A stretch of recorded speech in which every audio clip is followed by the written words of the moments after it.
Yeah, I'm Jim Cline. I'm from Frankfort, Kentucky.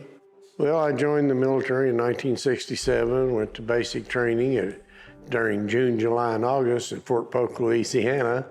And from there, went to Fort Walters, Texas for primary helicopter school. And from there, I went to Fort Rucker, Alabama for advanced helicopter school. And after that, a little 2-week leave, I was in Southeast Asia and Vietnam. Spent a year over there as a helicopter pilot. Mostly what I did there was flying long-range reconnaissance patrols. And I was flying different places throughout Vietnam, dropping off reconnaissance teams and then having to go back and get them. Dropping them off was pretty easy, but picking them up, they was always in contact and trying to get the guys out that way. Shot down twice while I was over there. Spent most of my time, like I said, flying them. After Vietnam, I came back to Hunter Army Airfield in Savannah, Georgia, and was an instructor pilot there. Taught students, and then I went back and taught other pilots to be instructors in both contact and instruments. Then I moved up to what they call check section, which I was evaluating pilots and students where they moved on. After that, I got out in December of '70, and 3 days later joined the Kentucky National Guard. At that time, we were flying very old aircraft, old Hillers and H-13s, and about 6 months later, we got our first Hueys. Now, in Vietnam, I flew both Hueys and OH-6s, and I also got some Cobra time and flying Charlie model gunships. About 6 months later, after I got in, we got Hueys, and I was checking people out in there. I was still an instructor pilot at that time, and stayed and did the weekend thing as a weekend warrior for about 6 years, and then went full-time with the Guard. Went back on active duty, AGR, as an instructor pilot and test pilot for the Guard.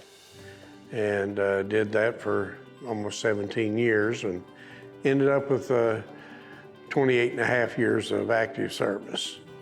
I have Bronze Stars, several of them, Air Medals, a bunch of those, and Good Conduct Medals, Army Commendation. I received the Distinguished Flying Cross for heroism in Vietnam, saved a bunch of lives, and then got out retired and been retired since. Well, I found out through Chuck Reed, and of course, Chuck and I had been friends for almost 40 years. We served in the Guard together as a part-time thing in the Guard. Besides being an instructor pilot and test pilot, I was an officer in charge of the rifle team and shot for the Kentucky National Guard, shot for the 2nd Army team, and also on the All-National Guard team, of which I've also made, I'm a distinguished rifleman and also won President's 100. I've been pheasant hunting, quail hunting, walleye fishing up in Lake Erie, and been to Alaska on salmon fishing and halibut fishing. Fantastic trips, very thankful to be able to attend that with a lot of my other wounded heroes. Well, I do have plans and that whenever I can, and it's available. I like to travel with them, and usually I'm in fairly good shape considering, and I like to assist some of my younger wounded warriors who are not as fortunate as I've been. Other than that, it's just the comradeship. We understand what each other has been through, and it makes a big difference in your life. The Wounded Heroes program here in Kentucky is, it's not only for military people.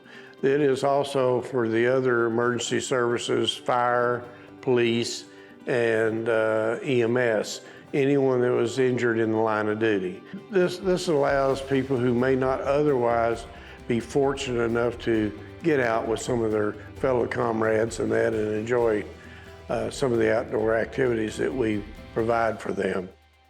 We live off of donations.